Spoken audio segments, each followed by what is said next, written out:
Eu vou conversar com a Martia Silva, ela é secretária executiva de Igualdade Racial do Estado do Ceará e vai trazer mais detalhes para a gente dessas atividades. Secretária, muito boa tarde, é um prazer conversar com a senhora aqui no nosso Ponto de Vista. Tudo bem? Tudo bem, Elistênio, boa tarde, o prazer é nosso.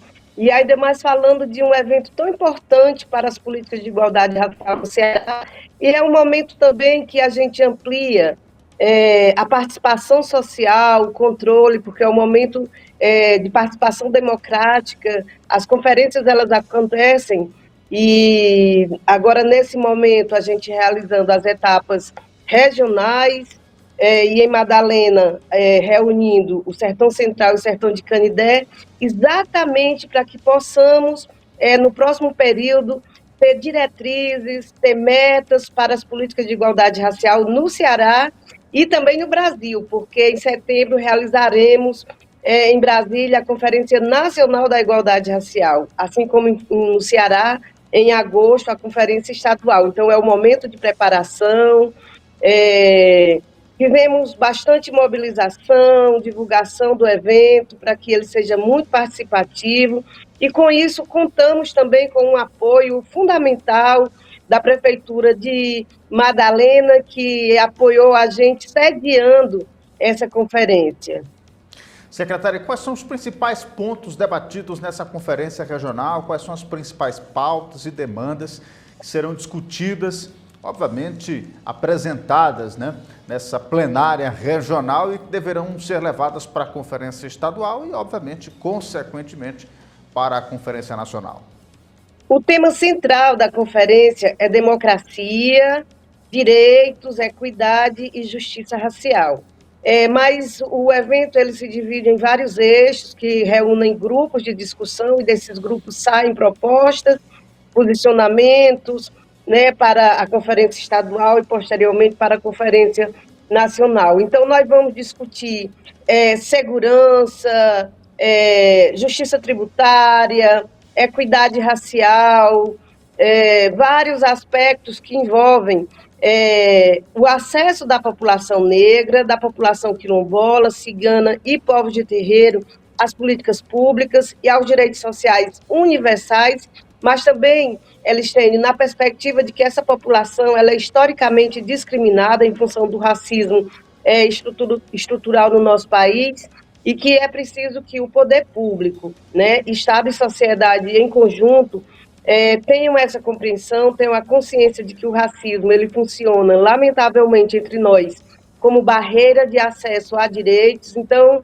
é um momento riquíssimo, com uma diversidade de discussões, de temas, que vai nos levar também aqui no Ceará, e eu gostaria de fazer esse destaque, a construção do nosso Plano Estadual da Igualdade Racial. Então, nós estamos já fazendo uma consulta pública. Quem quiser acessar o link pode entrar na nossa página no WhatsApp, no Instagram.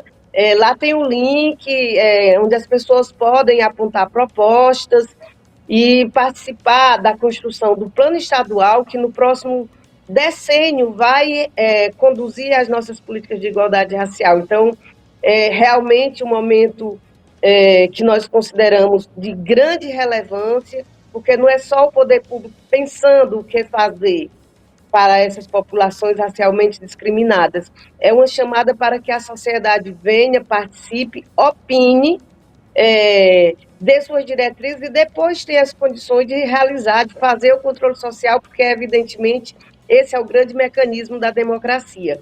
Ponto central da nossa conferência.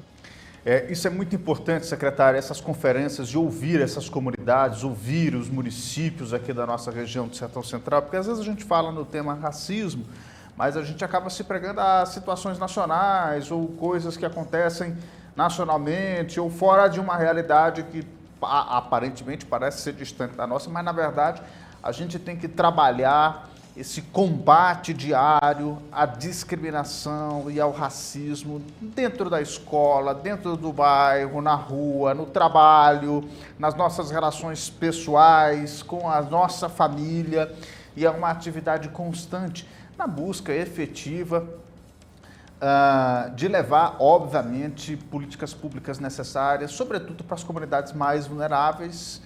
E nós temos aqui no município de Quixeramobim, por exemplo, o Quilombo Meari, aqui no município, que é um espaço muito importante. Inclusive, secretário, recentemente, agora em maio, a gente fez uma matéria lá no Quilombo, que foi muito interessante, porque eles tinham uma sede muito grande de querer estudar. Muitos quilombolas que não tiveram oportunidade de estudar, e aí a gente ficou naquela cobrança junto à Prefeitura e à Secretaria de Educação, e graças a Deus saiu a escola e abriu a turma de EJA, de educação de jovens e adultos lá na comunidade.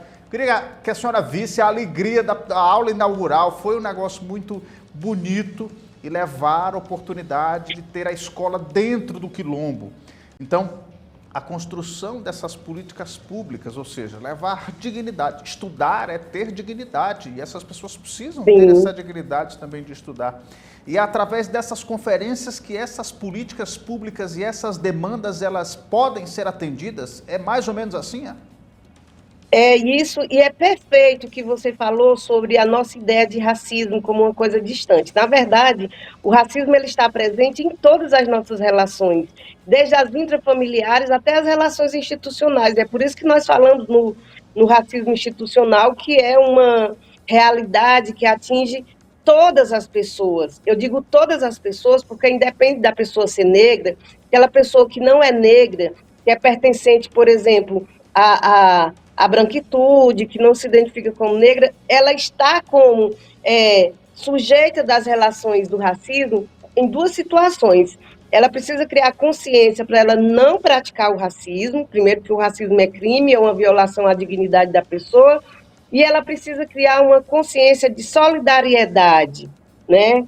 De apoio às lutas antirracistas. E o racismo ele está presente no nosso cotidiano. É por isso que a gente leva essas conferências para o interior do nosso estado, para as nossas macro-regiões, para o sertão, para o litoral, né, para a serra, o maciço, onde nós já circulamos. Nós estamos aqui, agora no final do mês de junho, nós estamos encerrando uma jornada longa, intensa, mas muito construtiva, né, que resulta em propostas incríveis e que a gente vai, a partir do governo do Estado, reunir essas propostas e transformar em ações das políticas públicas. As conferências, e aí no caso dos quilombos, quer dizer que nós acompanhamos essa conquista em Quixeramobim, do quilombo do Miarim. No Ceará nós temos, e é importante que a população tenha esse conhecimento, porque quando a gente fala em quilombo, a gente pensa historicamente naquela ideia do Palmares, do Zumbi. Não, aqui no Ceará nós temos um conjunto incrível de quilombos. Nós temos mais de 100 quilombos reconhecidos, muitos deles já certificados pela Fundação Palmares, e de uma forma muito otimista, eu lhe digo, que esses territórios, essas comunidades estão organizadas, estão pensando, defendendo seus direitos, e cada vez mais a gente avança. A educação quilombola é um direito, é uma forma também de respeito e reconhecimento à memória e à história dos remanescentes de quilombos, e ela precisa, a educação quilombola, ser vista de uma forma contextualizada, né? É preciso que as crianças, os jovens e adultos dos territórios quilombolas entrem no processo educacional em que a sua experiência, o seu modo de viver seja ali contextualizado no currículo, na experiência escolar, porque esse fortalecimento dos pertencimentos étnicos é uma questão que não vai, e eu gosto muito de dizer isso, não interessa e não favorece apenas as comunidades.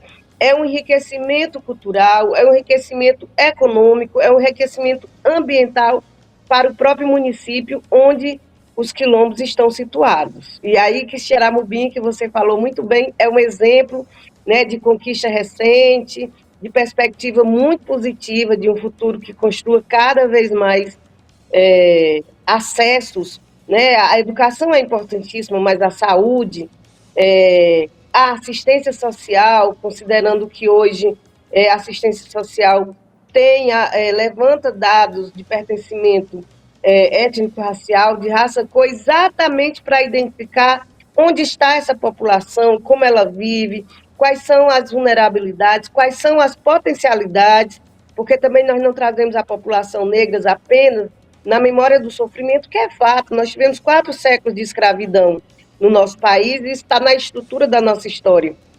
Mas nós queremos ressaltar também a contribuição que a população negra brasileira e cearense deu para a construção do nosso Estado, do nosso país, na economia, na inteligência, na criatividade, na cultura, na capacidade de proposições para um processo e um projeto civilizatório. Então, a conferência, ela reúne tudo isso. Ela identifica problemas, evidentemente, que nós não podemos negar que existem problemas sérios. Esses momentos de conferência, eles têm a dimensão da gente identificar, aprofundar mais o nosso conhecimento dos problemas que envolvem a população negra, quilombola, povos de terreiro, ciganos também, que nós incluímos nas populações do nosso atendimento, mas também nos leva a pensar a importância que essas populações tiveram e têm na construção do projeto estadual, do projeto nacional, participando da construção econômica, social, cultural, e enfim, a população negra, ela tem para o Ceará, sempre teve para o Brasil, uma participação muito forte no nosso projeto civilizatório. Então, é o momento que a gente reúne a responsabilidade do Estado em assumir o papel de desenvolver ações e políticas públicas para levar qualidade de vida, inclusão, reconhecimento e direitos, mas que a gente também extrai da nossa população, que é muito diversa do ponto de vista étnico-racial, aquele sentimento de esperança, aquele sentimento de participação. O cearense tem essa característica, né, de querer sempre melhorar, de querer sempre apontar um caminho importante para os nossos destinos, e a conferência simboliza isso, simboliza e reúne também na prática essa perspectiva. Perfeitamente. Secretária, então a conferência acontece a partir de hoje, é isso? A conferência, na verdade, Elistênio, ela acontece amanhã no Centro de Referência da Assistência Social, em Madalena, e aí nós já aproveitamos, já convidamos as pessoas de Madalena, das cidades vizinhas, Canidé, Caridade, Tatira, enfim, para que participem, compareçam, né? A inscrição é livre. Nessa conferência, ao final, na plenária final, nós teremos um momento de eleição dos delegados e delegadas que irão participar da conferência estadual. Então, a participação de todas e todos é muito importante, né? Perfeitamente. Convite feito. Secretária, muito obrigado pela conversa, muito obrigado pelo papo. Sempre muito bom para a gente conversar sobre esse tema.